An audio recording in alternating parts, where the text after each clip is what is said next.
Hey there, and welcome to this premium note. I am absolutely thrilled you're here. Today, we are diving deep into a professional masterclass on how to actually architect a successful digital business. For the next few minutes, think of me as your personal mentor. We're not just going to sit here and talk about vague theories. We are laying down the concrete, step-by-step foundation you need to build, grow, and monetize a future-ready digital asset completely from scratch. So, what is the absolute fastest way to build digital wealth today? It's the million-dollar question, right? Literally. The reality is, starting an online business has never been more accessible than it is right this second. With just a laptop, decent Wi-Fi, and the right knowledge, you have immediate access to a global market and immense money-making potential.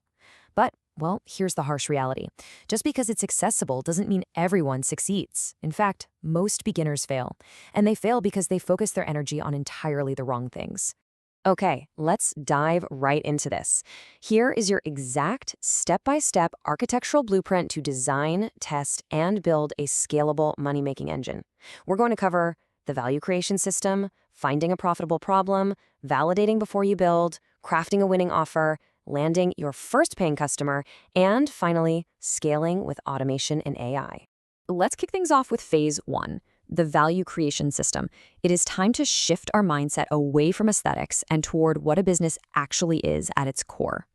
Listen, here is where so many aspiring entrepreneurs completely miss the mark. They start with a website or a cool logo or securing a social media handle way before determining what problem they're actually solving. Obsessing over your brand's color palette before you even have an offer is literally the fastest way to go bankrupt. A beautiful aesthetic just cannot compensate for a weak foundation. Your absolute first focus must be defining exactly what problem you are solving, who you're solving it for, and why someone would actually reach into their pocket to pay for it. To do that, you just follow this exact flow. Think of it like a chain reaction. First, you spot a real-world problem, which instantly defines your target audience. You then design a solution for them, package it into an irresistible offer, acquire your customer, and finally execute the delivery. If you skip just one of these steps, the whole system crumbles. This sequence is the absolute bedrock for any future-ready digital asset. Moving right along to phase two, finding a profitable problem. I really want you to stop asking, what business should I start? And instead start asking, what valuable problem can I solve? This perfectly illustrates how different business models are really just different vehicles for problem solving. For instance, freelancing has a pretty low barrier to entry, but it only offers medium scalability since you're trading time for money. E-commerce steps up the startup difficulty a bit, but offers high scalability. And then you have SaaS, software as a service. That's incredibly difficult to build at the start, but it offers massive, almost unlimited wealth building scalability. You just have to choose the vehicle that matches your current capabilities. So, how do you find your specific golden opportunity? It's like a giant puzzle. You look for the exact overlap between your skills, your resources, and your knowledge. Let's say you know how to code, you have internet access, and you intimately understand the accounting headaches of small businesses. Boom, you've just found a highly profitable intersection. Your gold mine lives right there in the center. Which brings us to phase three, validate before you build. This right here is the professional framework that startup founders use to save themselves immense amounts of time and money. I really want this to sink in because it's a massive pattern interrupt for how most people think. Do not build before you validate. Seriously, spending 6 months hiding in a basement developing a product that literally nobody requested is a devastating financial mistake. Testing your ideas out in the real world through customer interviews isn't just an optional step. It's absolutely non-negotiable. You have to listen before you launch. Enter the MVP, or minimum viable product. An MVP could be a super simple landing page, a really basic prototype, or even just a manual done-for-you service. The goal right now is purely to gather evidence of market demand. It is not to build a flawless final product. You must prioritize learning over perfection. If your MVP can prove that customers actually want the solution, well then you have the green light to keep building. All right, phase four. Crafting a winning offer. We have our validated solution. Now it's time to package it into something a customer simply cannot refuse. Now, what's really fascinating here is the massive psychological difference between pitching features and pitching transformations. Selling a feature sounds like, this website includes 5 pages. And the customer thinks, so what?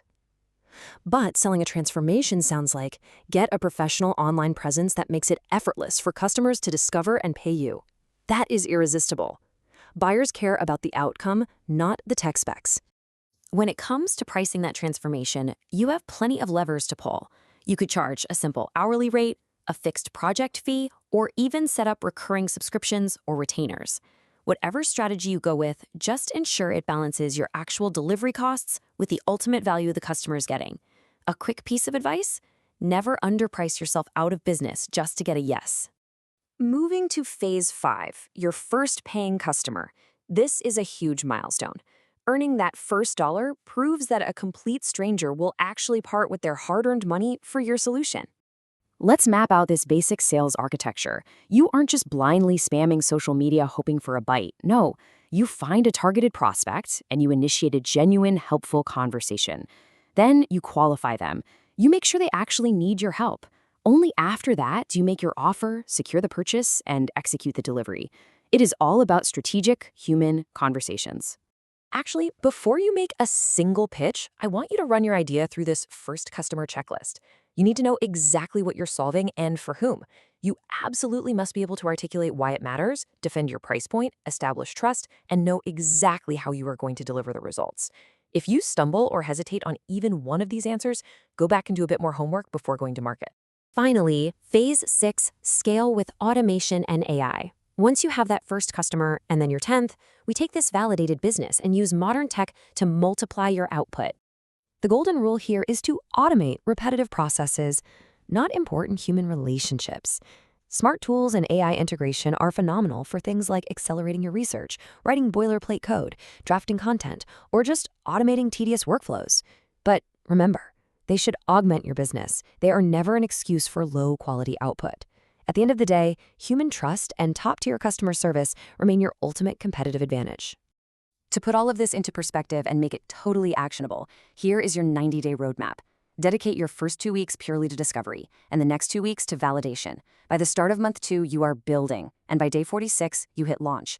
That leaves your entire final month to hyper-focus on acquiring customers and optimizing your systems. If you take it phase by phase like this, it completely removes the overwhelm. Let's see how this all builds together into what we call the online business flywheel. You attract an audience, you convert them, you deliver massive results, and then you collect their feedback. That glowing feedback generates referrals, which in turn grows your audience, and the cycle just keeps repeating. Every single successful customer makes your next stage of growth exponentially easier. It literally feeds itself. So, what does this all mean for you? It boils down to this ultimate question. Will you leave your ideas as just theory, or are you going to build a digital asset that consistently creates value? You have the blueprint now. The digital economy is vast, and it's waiting for the specific value that only you can provide. So, it's time to get to work.